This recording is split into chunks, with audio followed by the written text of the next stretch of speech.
ओम नमो भगवते वासुदेवाय।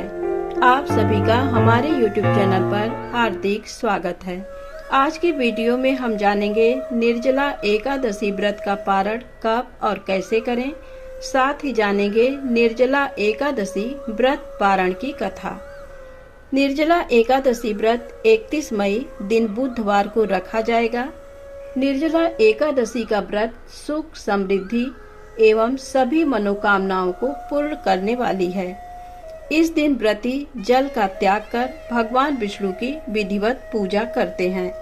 जितना जरूरी निर्जला एकादशी व्रत के नियमों का पालन करना है, उतना ही जरूरी सही विधि से व्रत पारण करना भी है।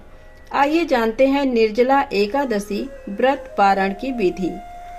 निर्जला एकादशी का व्रत 31 मई को रखा जाएगा।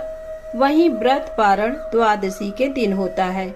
ऐसे में निर्जला एकादशी के व्रत का पारण 1 जून दिन गुरुवार को करना उत्तम होगा।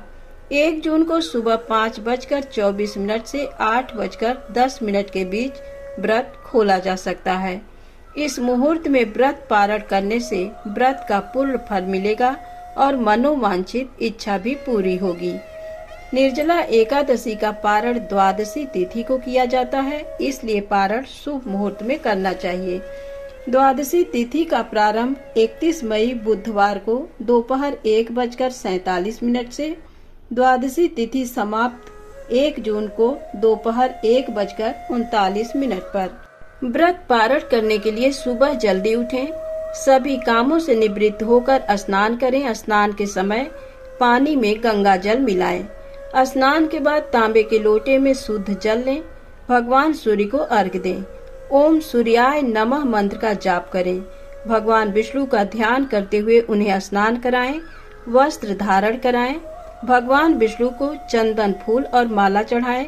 माता लक्ष्मी को कुमकुम रोली लगाएं। भगवान विष्णु के मंत्रों का जाप करें। भगवान विष्णु माता लक्ष्मी को भोग लगाएं। उसके बाद आरती करें।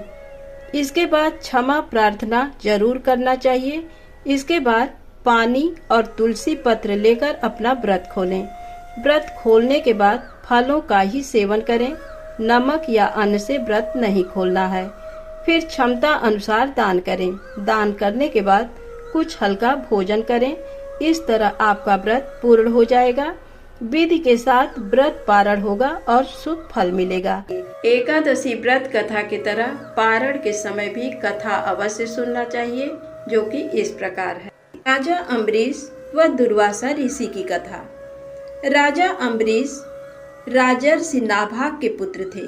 7 द्वीप वाली पृथ्वी के स्वामी होने पर भी उनकी भोगों में बिल्कुल आसक्ति नहीं थी। उन्होंने अपना पूरा जीवन परमात्मा के चरणों में समर्पित कर दिया था। पौराणिक कथा के अनुसार भगवान विष्णु को प्रसन्न करने के लिए उन्होंने पत्नी सहित एकादशी व्रत का नियम लिया था।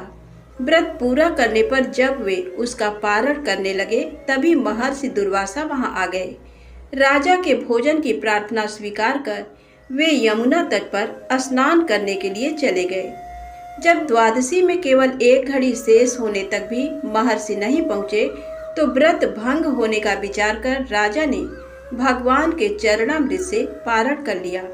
जब दुर्वासा ऋषि को पता चला, तो उन्हें भोजन कराए बिना व्रत का पारण करने पर वे नाराज हो गए। उन्होंने सिर के एक बाल से कृत्या नाम की राक्षसी पैदा कर दी, जो राजा अम्बरीश को मारने दौड़ी।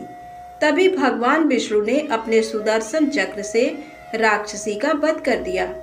इसके बाद सुदर्शन दुर्वासा की ओर दौड़ पड़ा। ये देख दुर्वासा ऋषि देवराज इंद्र, ब्रह्मा व भगवान शंकर के पास आश्रय लेने गए, जहां शिव जी ने उन्हें भगवान विष्णु की ही शरण में जाने की सलाह दी। अंत में दुर्वासा बैकुंठ गए और भगवान विष्णु के चरणों पर गिर पड़े। उन्होंने भी उन्हें वापस राजा अम्बरीश के पास जाने पर ही शांति मिलने की बात कही। ये सुन दुर्वासा मुनि फिर से राजा अम्बरीश के पास गए और उनके चरणों में गिर पड़े। ये देख राजा को बड़ा संकोच हुआ। उन्होंने स्तुति करके सुदर्शन को शांत कर दुर्वासा ऋषि के प्राणों की रक्षा की और ऋषि को भोजन करवाकर खुद भी भोजन ग्रहण किया। धन्यवाद। वीडियो पसंद आई हो तो कृपया मेरे चैनल को लाइक सब्सक्राइब अवश्य करें। ओम नमो भगवते वासुदेवाय।